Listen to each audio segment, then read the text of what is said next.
Alright, this should be a pretty quick one. So a recent bit of rage bait out of Polygon got a few YouTubers and an army of commenters up in arms recently.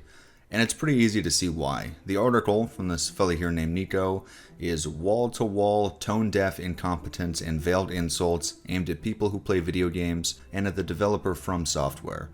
As funny as it might be, I'm not going to go through it line by line with you guys because I think other creators already have, and that would sort of go against what I'm recommending we do going forward. But its central point is that gamers are weird incels, and From Software are sexist and unimaginative of all things. It is the literary manifestation of extra chromosomes, and it's written in that janky, like trying to be pretentious but kind of fucking it up style that game journalists love. It is totally deserving of all the scrutiny it's gotten and more. But that's the thing, it is trying to garner scrutiny, either on the end of the writer himself or from the overhead staff who supported and published it. This article, the manufactured drama over Fat Thor and God of War Ragnarok, all of that grandstanding and moralizing over The Last of Us 2's creative decisions, just to name a few events you probably remember, were all intentionally used to fire up fan bases and drive engagement with these shitty gaming news outlets. Because when you're earning ad revenue from every visit to your site or your soulless channel, and free publicity from every YouTuber that criticizes you, it doesn't really matter if people are making fun of you this week, because you're a giant company and you can either bounce back or just repeat the rage bait cycle. My thought is that maybe we should just let these outlets die, at least in the form that they currently exist. This might sound like a harsh generalization, but I think it's pretty close to being accurate.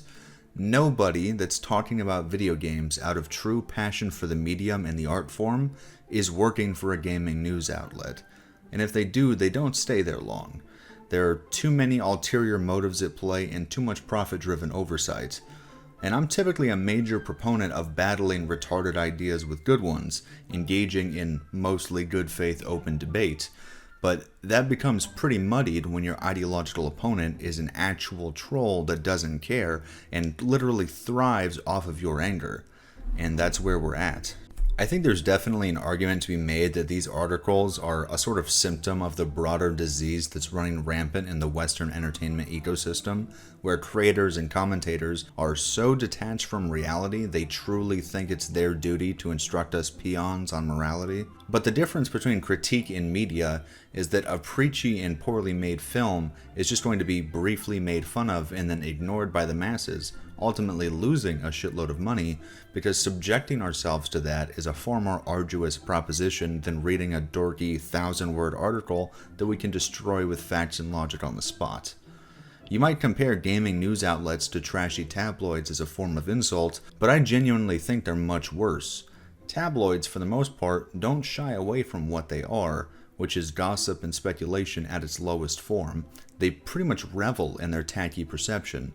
Opinion articles at Polygon, by contrast, are of the same quality, but with this air of superiority, like it's their duty to be the adults in the room and to communicate the things that typical gamers are too stupid to understand. And I cannot reiterate this enough, that is entirely by design. It is a trap that we continually fall into, much to their joy. So here I am, making probably the 10,000th fucking video criticizing gaming journalism, and yes, I see the irony in me saying we should stop doing this while I'm actively doing this, but I don't really have another way to spread the message, and I am in no way taking aim at the channels that do take every opportunity to rail against these companies, because debate is a lot of fun. Even right now, as I'm saying the words in this video, part of me still wants to devote a portion of this channel's output to arguing with these kinds of articles and similarly terrible YouTube videos. But I also know that it's just feeding a monster. It's handing money to the creators of terrible antagonistic content, and it's increasing volatility in the media discussion space. And I'm noticing that this video has kind of taken on a gamers rise up sort of tone, so I want to set that straight as well. Fan bases are also responsible for poisoning discourse with their cringe and mob incompetence all the time, and we should ignore them too, even if them has at some point been you.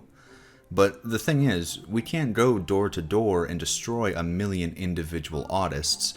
We have to go for the big offenders, the war machines of the beta movement. That's so fucking stupid.